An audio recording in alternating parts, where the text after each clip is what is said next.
It's Binjang 91.5, and now it's time for Tech Talk with Matthew Dickerson. Good afternoon, Matthew. I've been waiting all day to talk to you again, Tony. How are you going? I just love to have people waiting on me, Matthew. And particularly when it comes to you. Excellent, thank you. I feel very special. You're such a helpful chap. Now, enough of that stuff. If you're in a situation where you're worried about coronavirus and you don't want people coming into your home with a temperature, how can you check their temperature before you let them in or interact with them?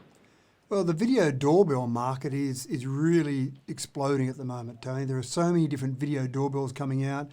People want to be able to check on their home. If someone rings the doorbell, they might want to open a door and let a freight person deliver some parcels to their home, for example.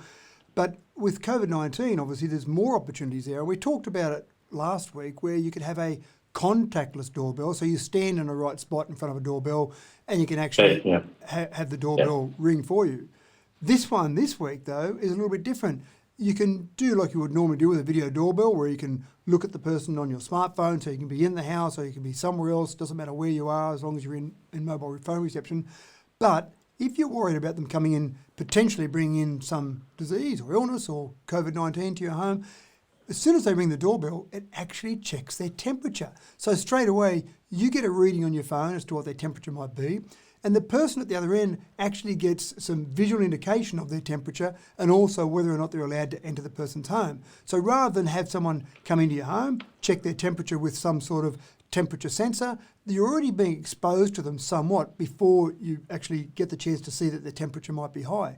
I can also see some application in businesses here, not so much a busy retail business where people are flowing in like a Coles, for example. It'd be too hard to have this sort of environment. But if you had a doctor's surgery, if you had a small environment where you had a business there where you had people coming and going all day, but you had a small enough foot traffic, if you like, that they could actually ring a doorbell before they came in, then this could check their temperature before they were even allowed in. So again, all the normal features you expect to see with a video doorbell, plus the temperature check. Excuse me. I'll have to edit that out. Sorry. Or maybe not. Keep on going. So, great idea, and I think in this modern environment that we're in, who would have thought a year ago that we would have had a doorbell that was going to check someone's temperature before you're allowed in? Yeah, well, I guess they would need to increase the accuracy of the temperature readers, because I know there's a bit of controversy about the ones that they're using to measure temperatures on your neck or forehead, because it's only measuring skin temperature and it can vary a fair bit depending on what environment you've been in. So there is a little concern about how accurate those things are. Yeah, you might have just been for a run in the morning and you've then gone to go into a shop and suddenly your temperature's high. So you're right, but with all of these testing, even when people have a COVID test, when they actually go and have a swab taken, for example, they're not 100% accurate. So there's always some room for error in all of these testing. And I suppose it's just about using some common sense, applying some sensible rules and almost make the assumption that in every interaction you've got shaking hands, hugging, all those sort of things. Assume that people are around you, someone might have it, so just stay that distance. So did you do that sneeze just to illustrate, why you'd want to have one of these things? That's right. It was perfectly timed, Tony. Perfectly timed. Oh, I thought it was actually just perfectly executed from the point of view of acting. But anyway. I'm not so good to sneeze on demand, unfortunately. Oh, okay. A couple of peppers might change that. That's right. Well, the next topic is there's been an Australian company that's exhibited at the Virtual Consumer Electronics Show this year.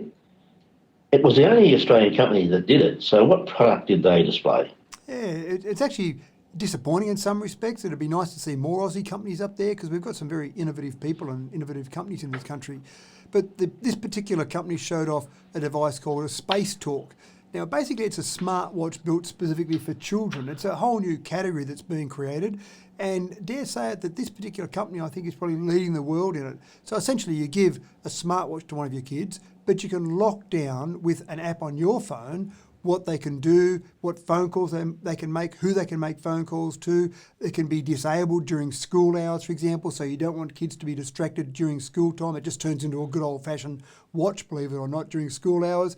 So it's a new category, as I said, but it is something that I think it gives parents peace of mind. Many parents buy a phone or end up buying a smartphone for their kids because they want to be able to be in contact. They want to be able to drop them off at sport, or they want to be able to drop them off downtown and know that they've got some contact. But then once you give one of your kids a smartphone, then you open up the whole world of all the social media pressures, and basically you lose a bit of control over what those kids might be doing. This sort of device allows you to still be in contact, giving you the safety aspect without exposing the kids to all that risk. So I think it's a great little device, and often products that are designed for young kids can be used by elderly people as well. So if you had a grandparent, for example, that you're a bit worried about, or you wanted to keep in touch with them, they were living at home by themselves and you hadn't been to visit them a lot because of COVID-19, this sort of thing might be applicable for them as well. It's a pretty bold move by this particular company, because Apple has got their smartwatch category, or smartwatches that are really leading the whole category in terms of normal smartwatches, and they've got the ability to turn that smartwatch into a family member smartwatch, so effectively give you the same sort of features. But that's really taking a full feature set smartwatch and breaking down some of those features to reduce those features, but you're still paying for the full smartwatch. So this particular device, you're paying $200 or $300 for one of these. You've still got a monthly plan that goes with it because it's got a cellular connection.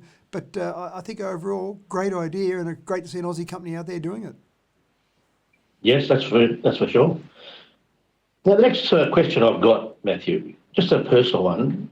When you go somewhere, do you always carry your mobile phone with you, or sometimes do you just leave it behind and say, oh, don't worry about it, I'll check my phone later? Or are you one of these people that experience a thing called nomophobia, which means that, you just got to have it before you go anywhere? Well, I possibly could experience nomophobia if I was ever without my phone, Tony, but I would never be anywhere without my phone, so I don't get the chance to experience it. But a lot of people are experiencing nomophobia, and this is the first study that's been done in Australia. So nomophobia technically is the fear of being without your mobile phone. So it doesn't even mean that you haven't got it. It's just a fear of, oh no, what about if I left my phone behind? And they interviewed some people that were part of this survey, or part of this work that was done. And there were people there who said they won't even walk from one room of their house to another room of their house without their smartphone. Despite the fact they could hear it ring in another room, they've just got to have it with them in their hand all the time. And so this particular survey surveyed about 2,800 smartphone users, and 99%, Tony, of those people exhibited some degree of nomophobia.